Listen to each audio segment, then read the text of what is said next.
Hi అందరికీ నమస్కారం. ఈనాడు పత్రికలో ప్రధాన వార్త అంటే ఫస్ట్ పేజీలో వార్త రావాలంటే దానికి హైయెస్ట్ ప్రయారిటీ ఉండాలి. అలా కాకుండా కనీసం ఒక వ్యాపార ప్రయోజనమైనా ఉండాలి. నిన్న ఈనాడు చూసిన వాళ్ళందరికీ వంతారాపై సిట్ నివేదికను ఆమోదించిన సుప్రీంకోర్టు అన్న వార్త చాలా మందికి ఆశ్చర్యం కలిగించుంటుంది. అంటే ఇందులో ఇంత పెద్ద వార్తగా, అంటే వాస్తవానికి ఇంత పెద్ద వార్త వేయాల్సిన అవసరం లేదు. దాదాపు హాఫ్ ఆఫ్ ద పేజ్ వేశారనమాట. మొత్తం చూస్తే కనుక 60% మామూలు వార్తలు వేస్తే 40% ఇది వేశారు. అయితే దీని లోతుల్లోకి వెళితే ఏంటంటే దీనికి అసలు వార్త లోపలేశారు. ఇదేంటంటే వ్యాపార ప్రకటనలాగా ఈ వార్తను పెయిడ్ ఆర్టికల్ అంటారు. చూడండి, దీనికి సంబంధించిన ఫాంట్ ఎలా ఉంది, ఈ ఫాంట్ ఎలా ఉంది. కాబట్టి దీన్ని ఒక పెయిడ్ ఆర్టికల్ గా వేశారు. ఏంటి వంతారాకు సంబంధించి అనంత్ అంబానీ కనపడుతున్నాడు, ఒక ఏనుగు కనపడుతోంది. దీనికి సంబంధించి ఇదొక వంతారా అంటే ఒక ప్రైవేటు అడవి. ఎవరైనా ఒక చిన్న గార్డెన్ పెంచుకుంటారు మన ఇళ్లలో, లేకపోతే బాగా కొంచెం డబ్బులు ఉండేవాడు అంటే 1 ఎకరమో 2 ఎకరాలు ఫామ్ హౌస్ చేసుకుంటాడు. ఇంకా డబ్బులు ఉన్నవాడు ఒక 10 ఎకరాల్లో రకరకాల పంటలు వేసుకుంటాడు. సో ఓకే, 10 ఎకరాలు కాకపోతే 100 ఎకరాలు వేసుకుంటారు. కానీ అలా కాకుండా 3000 ఎకరాల్లో ఏకంగా ఒక వన్యప్రాణి సంరక్షణ కేంద్రం, ఒక అడవినే సృష్టించాడు ఈ అనంత్ అంబానీ.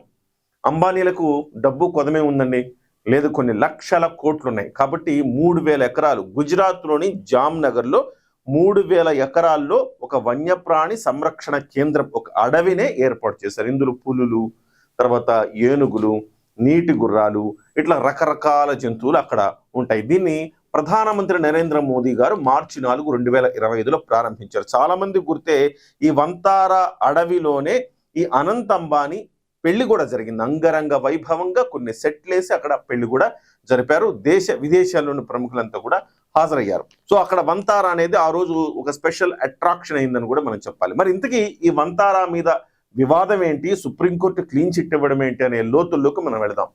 సో ఈ వంతారాలు ఏం చేశారంటే, ఎక్కడైనా ఏనుగులో లేకపోతే ఏదైనా జంతువు గాయపడి చికిత్స అవసరమైన నిమిత్తం అలా ఉంటే దాన్ని తీసుకొచ్చి సంరక్షించడం వాళ్ళ బాధ్యతగా చేసుకున్నారు. అలాగే గతంలో అంటే ఇక్కడ కొల్హాపూర్ అనే చోట జైన్ మఠం ఉంది. ఆ జైన్ మఠంలో 35 ఏళ్లుగా ఆ మఠంలోని వాళ్ళు మాధురి అనే ఒక ఏనుగును పెంచుకుంటున్నారు. సో అది ఆ మఠానికి సంబంధించి కూడా ఒక దేవుళ్లాగా వాళ్ళు భావిస్తారు, దైవ రూపంలో దాన్ని భావిస్తూ ఉంటారు. అయితే ఈ మధ్య కాలంలో అది చాలా వరకు గాయపడి దానికి కాళ్ళు బాగలేక రకరకాల రోగాలు వచ్చి కొంచెం అది కృషించుకుపోయి చనిపోయే స్థితికి వెళ్ళింది.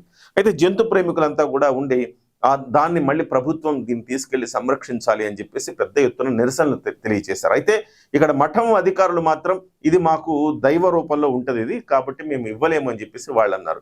మొత్తం మీద ఈ వంతారా టీం వెళ్ళి దాన్ని తీసుకొచ్చి బలవంతంగా తీసుకొచ్చి దానికి చికిత్స చేసి ఈ వంతారా అడవిలో ఈ వంతారా అడవిలో దాన్ని సంరక్షించి దాన్ని మళ్ళీ ఆరోగ్యంగా తీర్చిదిద్దింది. అయితే దీని మీద ఒక ప్రజా ప్రయోజన వ్యాజ్యం దాఖలైంది. ఈ వంతారా అడవి పేరుతోటి ఎక్కడ ఏ యానిమల్ ఉన్నా దాన్ని తీసుకెళ్లిపోతా ఉన్నారు. ఇది ఎంతవరకు కరెక్ట్ అని చెప్పేసి ప్రజా ప్రయోజన వ్యాజ్యం దాఖలైంది. దీని మీద పెద్ద ఎత్తున నిరసనలు, పెద్ద ఎత్తున గందరగోళాలు, ర్యాలీలు జరిగినాయి. అయితే దీనికి సంబంధించి సిట్ వేసింది ప్రభుత్వము. సిట్ వేసిన తర్వాత సిట్ దర్యాప్తును చేసి ఒక నివేదిక ఇస్తే ఆ నివేదికను సుప్రీంకోర్టు అంగీకరించింది. ఎస్, వన్యప్రాణి సంరక్షణే కదా చేస్తున్నారు, కాబట్టి ఇందులో తప్పేమీ లేదు అని చెప్పేసి వాళ్ళు నిర్ధారణ చేశారు. ఈ వంతారాకు సంబంధించి మనం ఒక్కసారి చూడొచ్చు. వంతారాకు సంబంధించిన అడవి ఎలా ఉంటుంది అనేది ఇది లిటరల్లీ ప్రధానమంత్రి నరేంద్ర మోదీ గారు దీన్ని ప్రారంభించారు. లిటరల్లీ చాలా సుందరంగా తయారు చేశారు. నిజం చెప్పాలంటే అది అంటే అడవి సహజ సిద్ధంగా ఎలా ఉంటుందో అంతకంటే సహజ సిద్ధంగా ఉండేలా చేశారు. దీని మీద ఒక భిన్నమైన అభిప్రాయాలు వ్యక్తమవుతున్నాయి. ఇది డబ్బున్నోళ్ళు అడవని, లేకపోతే ఇలా ఎందుకు చేస్తారు, అలా ఎందుకు చేస్తారు. ఓకే, అయితే ఒకటైతే మనం ఇక్కడ భావించాల్సిన అవసరం ఏంటంటే, సో వాళ్ళు జంతువులను సంరక్షించినంత కాలం, వాటికి మంచి చేసినంత కాలం, అడవిని సంరక్షించినంత కాలం ఎలాంటి ఇబ్బంది లేదు. అడవులు కొట్టేసి ఆక్యుపై చేస్తున్న ఈ రోజుల్లో అడవుల్ని సంరక్షించడం, కాపాడడం అనేది కూడా ఒక సామాజిక బాధ్యతే కదా. అలాంటి సామాజిక బాధ్యతను నెరవేరుస్తున్నందుకు మనం అభినందించాలి అనంత్ అంబానీని. అలాగే దీనికి సంబంధించి ఎక్కడ కూడా ఎలాంటి కేసులు ఉండకూడదు అన్న ఉద్దేశంతో, ఎలాంటి అనుమానాలు, అపప్రదలు ఉండకూడదు అన్న ఉద్దేశంతో అన్ని పత్రికల్లో కూడా పెద్ద పెద్ద యాడ్స్ వేయడం జరిగింది. చూశారు కదా, నరేంద్ర మోదీ గారు పులి పిల్లకు పాలిస్తా ఉన్నారు. సో ఇలాంటి దృశ్యాలు చాలా చూడొచ్చు. అనంత్ అంబానీ ఇష్టపడి పెంచుకున్న అతిపెద్ద అడవి అని చెప్పాలి దాన్ని అన్నమాట.